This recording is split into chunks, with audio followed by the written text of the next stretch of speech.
but they are expensive.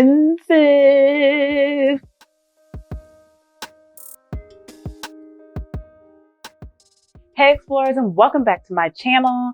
Today I'm going to finally finish up my Bermuda series and telling you things you need to know if you plan on traveling to Bermuda in the future. So keep it locked and loaded so you can hear the 5 things you need to know when you travel to Bermuda. But first, don't forget to hit the subscribe button and a notification bell so you're notified when all of my videos are released. Videos are released on Tuesdays at 4 p.m. Eastern Time and Thursdays at 11 a.m. Eastern Time. I mean, subscribing is free for you and it helps my channel get closer to monetization, and it supports me in all of my endeavors and all the videos I put out for you. Thank you so much to all the people who've already supported my channel and continue to support my channel. And now let's get back into this video. So like I mentioned, I'm going to give you 5 things you need to know about Bermuda before traveling there. And I wish I would have known about these things, and you can find them in little different nuggets and pieces around the internet, or if you know someone who lives there, you can find that out from them. But here is another one-stop shop to know what you need to do before going to Bermuda.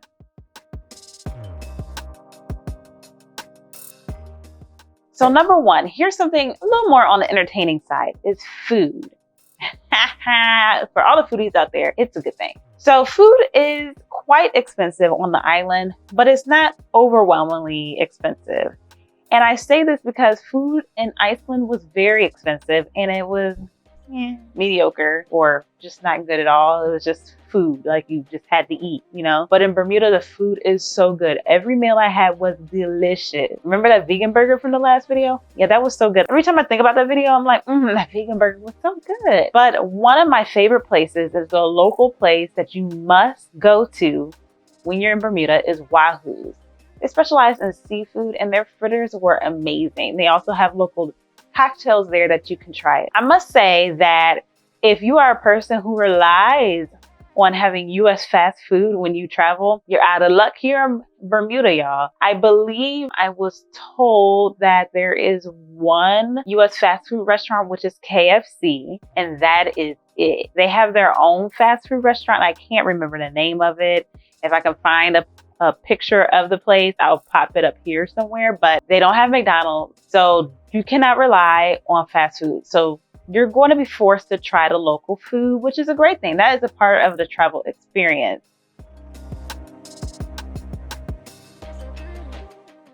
All right, number 2, if you are looking for somewhere to stay while in Bermuda, you're going to be out of luck in trying to find a hotel that is like a big chain or has rewards points, meaning you're not going to find a Marriott, Hilton, or IHG hotel chains in Bermuda. I don't know if some of the hotels there are associated with some other chains, but those are 3 major chains that people usually rely on using. Guess what? Points. Because whenever I start planning travel, the first thing I do is go to Marriott to see if I can use some of my points. And I typed in Bermuda and it's like, nope. No, ma'am, we don't have a hotel there. So you will not be able to rely on those hotel points if you go to Bermuda. Me personally, as you know, I stayed at the Hamilton Princess. You can watch that video linked up in the card up above. They do have Airbnbs though. I love Airbnb. It's great. So you can look into Airbnbs. Obviously, they're going to range in pricing as well. So number 3, I mentioned this in, I believe it was my last video about the money, and I just want to reiterate it here, is that the Bermudian currency is 1-for-1 to US currency. So that means whenever you spend one of their, I don't know if it's Bermudian dollars, I'm sorry, I don't know what their currency is called. But whenever you spend one of their currency is equal to $1 US. So 1-for-1. So it's a very, very easy translation rate for people coming from the US. Obviously, if you're coming from the UK or somewhere else, you're going to have to do your normal FX translation. Now, with that said, a lot of times, at least me personally, when I arrive in a new country, I always take out money from the ATM. And when you get, and we can get in a whole conversation about where you can get cash from when traveling abroad. But for me, when I stopped in the ATM and took out money, I got Bermudian currency, which I love. I love collecting currency. And then when I went to use cash for the first time, I got US dollars back. And then I went somewhere else and I got Bermudian currency back. It's like all over the place. And it's something that I'm not used to, getting mixed currencies in different transactions. Just be aware like that can happen since it is 1 for 1. But also I did mention, and just a reminder from the prior video, that it is an island. A lot of things are imported there. So that means things are quite costly. So if you are coming from the United States and you're planning a trip, and a lot of people know how much things cost in the US. So just use that as your basis. And you're planning a trip to Bermuda, you will want to expect that you're going to spend maybe 30% more than what you would spend in the US on a similar vacation. All right, number 4, the island is easy to visit. And I say this because you can go from one end of the island to the other within an hour of driving time. And you can really see the whole island of things you would want to do within a week's time, if not less. I got there Sunday and left Thursday. So around 4 days. And I pretty much saw the whole island and things that I wanted to see. So it's definitely easy to do. And so you can see the whole island and still take time to relax on the pink sand beaches.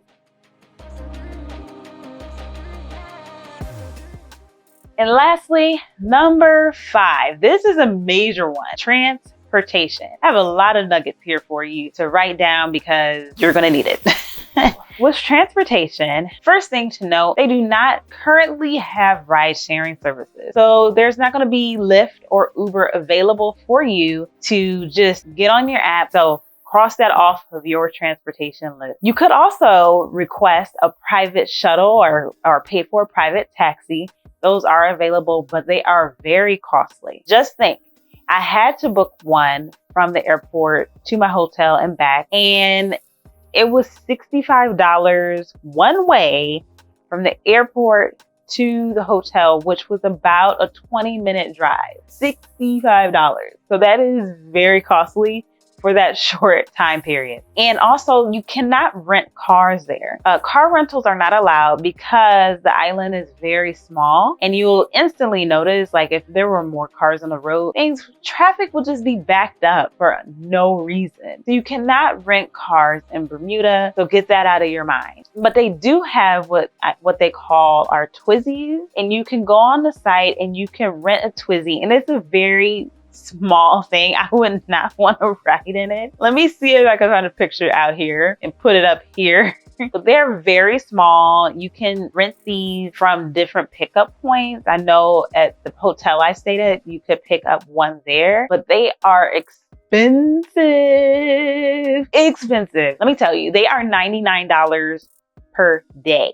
Okay, $99. I have rented a full car in the US for a week for less than $99. And they're asking for $99 for a thing that just pretty much fits my body. No way. If you just have to rent something, if you just really want that flexibility, that is available to rent a Twizzy. You have to be 25 years old and have a valid driver's license, and you can rent the vehicle. But they do drive on the left side of the road. You know, in the US, we drive on the right. In plenty of other countries, they drive on the right. But like the UK and other countries, they drive on the left. So if that's something you can't flip in your mind, you probably don't want to rent a car. That's just added stress, and you're on vacation. Why the added stress? Another thing to add, they do have a company called Pedigo. Pedigo rents bikes, and they also offer bike tours. So you could rent a bike from their place, and their electric bikes. They do have other offers like mountain bikes, and I think like bikes that have like a kid or something sitting behind you, which that one costs more, and the mountain bike I believe costs less. But all the other bikes, they cost I think $60 a day. So that still is quite costly, but it definitely gives you an added experience and really able to see things and get around Bermuda a little cheaper than renting a Twizzy and faster than walking, right? But the best 2 ways to get around Bermuda are by public transportation and walking. And you can watch my video where I talk about the bus transportation linked up in this card above. And that is the best way to get around. The bus and ferries, they all link into the same public transit system. So you can buy your tokens at the bus station or ferry station, and you can transfer them between the bus and the ferry. And it's very easy to get around, but if you don't know where you're going or where to stop, definitely stop and talk to the bus driver and say, hey, I'm going to Horseshoe Bay Beach. Can you tell me where to stop? And they will tell you when to get off. They will pull over and just stop for you, because there are no signs or no notifications when a stop is coming up. And there's also no signs outside at a bus stop. So you definitely want to say that, but definitely watch my video again about the bus. And then with that said, walking is another great way to get around, because you could take the bus or ferry to close to where you want to go and get off and walk there. And it's a very nice place to walk around. You get some sea breeze, nice air, and hey, it's good for your health too, to walk. But that is all about transportation. There was a lot there, a lot for you to break down, and it's very important to know if you're traveling to Bermuda. And here is a bonus tip. I have to mention, for all of my solo female travelers out there, or solo Black female travelers, Bermuda was perfectly safe. I felt safe walking around, taking public transit, and doing everything I wanted to do. So don't be afraid to go to Bermuda solo. So those are my 5 things to know about Bermuda if you plan on traveling there into the future. And I really hope that helps you out in planning your trip to Bermuda. If you enjoyed this video, make sure you hit the like button.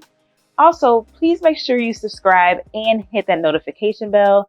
And if you have any questions or comments, please leave them down below in the comment box. And please share this video with your friends, family, and social media networks, because you never know who may be planning to go to Bermuda. Thank you so much for watching. Have a great day or night wherever in the world you are.